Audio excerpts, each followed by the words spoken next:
Pelonggaran kebijakan moneter yang telah ditempuh Bank Indonesia dan penempatan dana saldo anggaran lebih besar oleh pemerintah di perbankan perlu diikuti dengan penurunan suku bunga perbankan lebih cepat untuk menjaga stabilitas nilai tukar rupiah di tengah besarnya tekanan dari ketidakpastian global. Bank Indonesia menempuh langkah stabilisasi melalui intervensi di pasar spot dan pasar NDF, baik di luar negeri offshore maupun di dalam negeri onshore DNDF, serta pembelian SBN di pasar sekunder. Peningkatan konversi falas ke rupiah oleh eksportir seiring penerapan penguatan kebijakan devisa hasil ekspor sumber daya alam DHESDA, serta tambahan pasokan falas dari korporasi juga mendukung tetap terkendalinya nilai tukar rupiah. Kedepan, Bank Indonesia berkomitmen untuk menjaga stabilitas nilai tukar rupiah termasuk melalui intervensi terukur di pasar spot, offshore NDF, dan domestic non-delivery forward, serta pembelian SPN di pasar sekunder, sehingga dapat mendukung pencapaian sasaran inflasi dan juga menjaga stabilitas makroekonomi Indonesia. Nilai tukar rupiah diperkirakan akan stabil didukung oleh imbal hasil yang menarik, inflasi yang rendah, dan tetap baiknya prospek pertumbuhan ekonomi Indonesia. Inflasi secara umum tetap terjaga dalam kisaran sasaran. Inflasi indeks harga konsumen IHK pada Oktober 2025 tercatat sebesar 2,86% year on year. Inflasi inti tetap terjaga sebesar 2,36% year on year, dipengaruhi oleh pertumbuhan ekonomi yang masih di bawah kapasitas serta didukung konsistensi suku bunga kebijakan moneter Bank Indonesia dalam menjangkar ekspektasi inflasi sesuai dengan sasarannya dan imported inflasi yang tetap terkendali. Inflasi kelompok administer prices terjaga rendah sebesar 1,45% seiring dengan penurunan harga bensin dan tarif berbagai jenis angkutan. Sementara itu, inflasi kelompok volatile food meningkat menjadi 6,59% year on year, disumbang antara lain oleh komoditas cabai merah, telur ayam ras, dan daging ayam ras, dipengaruhi oleh gangguan pasokan akibat perubahan cuaca terkait curah hujan yang lebih besar. Kedepan, Bank Indonesia meyakini inflasi tahun 2025 dan 2026 tetap terjaga rendah dalam sasaran 2,5 plus minus 1%. Inflasi inti diperkirakan tetap rendah seiring ekspektasi inflasi yang terjaga dalam sasaran, kapasitas ekonomi yang masih besar, imported inflation yang terkendali, dan dampak positif dari digitalisasi. Sementara itu, inflasi volatile food diperkirakan tetap terkendali didukung oleh sinergi pengendalian inflasi oleh tim pengendalian inflasi pusat dan daerah TPIP, TPID, dan penguatan implementasi program ketahanan pangan nasional. Bank Indonesia terus memperkuat kebijakan moneter untuk mendorong pertumbuhan ekonomi dengan tetap menjaga stabilitas perekonomian. Kebijakan moneter ditempuh melalui penurunan suku bunga BI rate, stabilisasi nilai tukar rupiah, dan ekspansi likuiditas moneter. BI rate telah turun sebesar 150 basis point, yaitu 25 basis point pada September 2024 dan 125 basis point selama tahun 2025 menjadi 4,75% hingga Oktober 2025, yang merupakan level terendah sejak tahun 2022. Kebijakan stabilisasi nilai tukar rupiah terus diperkuat dengan intervensi di pasar offshore melalui NDF dan intervensi di pasar domestik melalui pasar spot, DNDF, dan pembelian SPN di pasar sekunder. Sejalan dengan itu, Bank Indonesia menetapkan suku bunga instrumen moneter valuta asing yang kompetitif untuk menjaga daya tarik penempatan dana di Indonesia yang dapat mendukung stabilitas nilai tukar rupiah.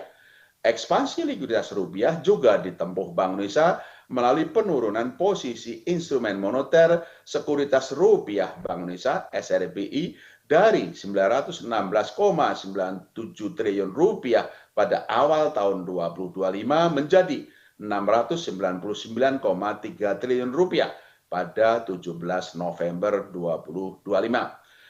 Bank Indonesia membeli SBN sebagai bentuk sinergi erat antara kebijakan moneter dan kebijakan fiskal yang hingga 18 November 2025 mencapai 289,91 triliun rupiah, 289,91 triliun rupiah, termasuk pembelian di pasar sekunder dan program debt switching dengan pemerintah sebesar 212,6 triliun rupiah. Pembelian SBN di pasar sekunder dilakukan sesuai mekanisme pasar, secara terukur, transparan, dan konsisten dengan program moneter dalam menjaga stabilitas perekonomian sehingga dapat terus menjaga kredibilitas kebijakan moneter. Kebijakan moneter juga didukung oleh kebijakan insentif likuiditas makrobudensial (KLM) dan akselerasi digitalisasi sistem pembayaran guna mendorong pertumbuhan ekonomi. KLM diarahkan untuk mendorong pertumbuhan kredit pembiayaan perbankan. Hingga minggu pertama November 2025, total insentif kebijakan likuiditas makrobudensial mencapai 404,6 triliun rupiah, 404,6 triliun rupiah.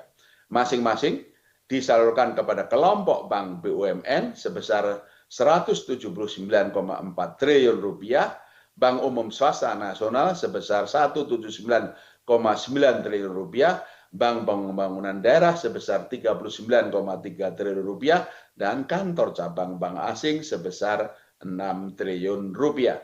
Secara sektoral, insentif KLM disalurkan kepada sektor-sektor prioritas yaitu pertanian, perdagangan dan manufaktur, sektor real estate, perumahan rakyat dan konstruksi, serta transportasi, pergudangan, pariwisata dan ekonomi kreatif, serta UMKM, ultramikro, dan hijau.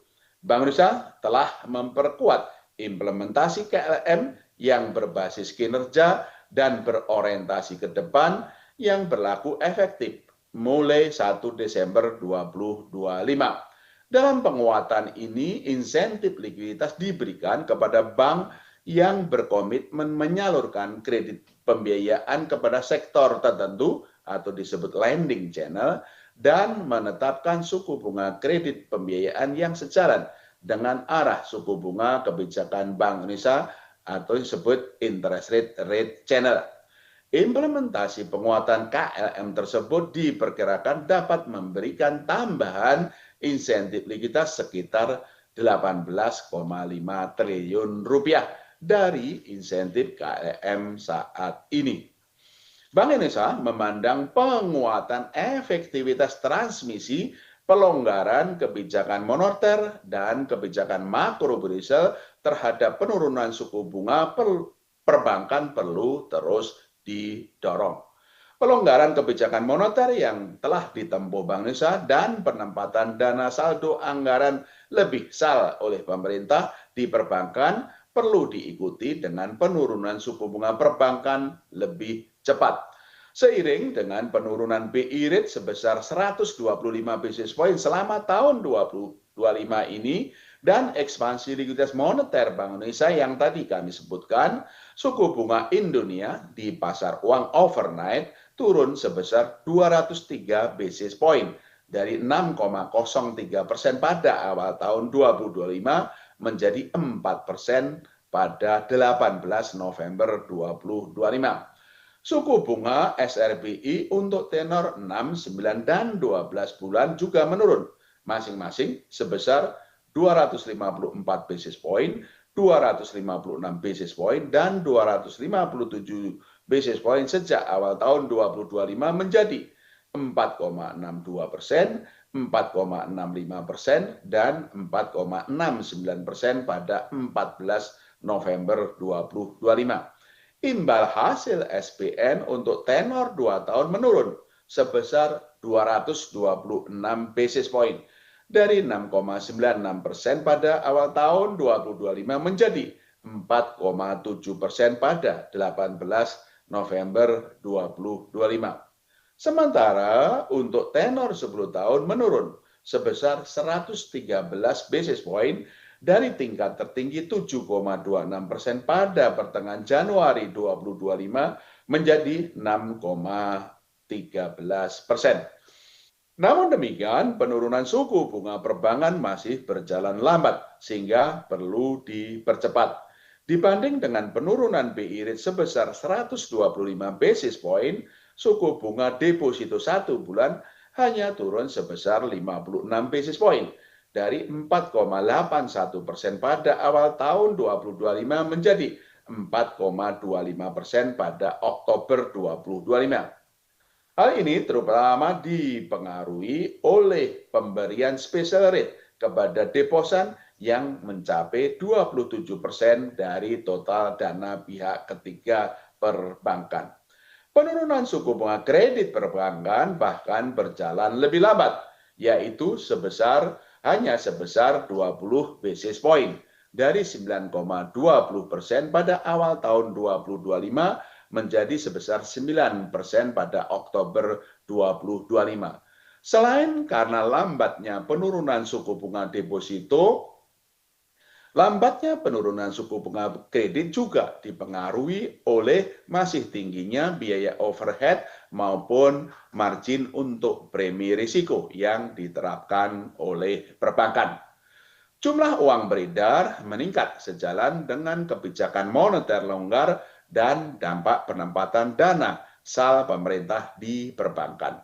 Pertumbuhan uang primer adjusted, yaitu uang primer yang telah menetralisasi dampak penurunan giro wajib minimum di Bank Indonesia karena pemberian kebijakan insentif likuiditas makroprudensial KLM tercatat tinggi, yaitu tumbuh 14,38% pada Oktober 2025.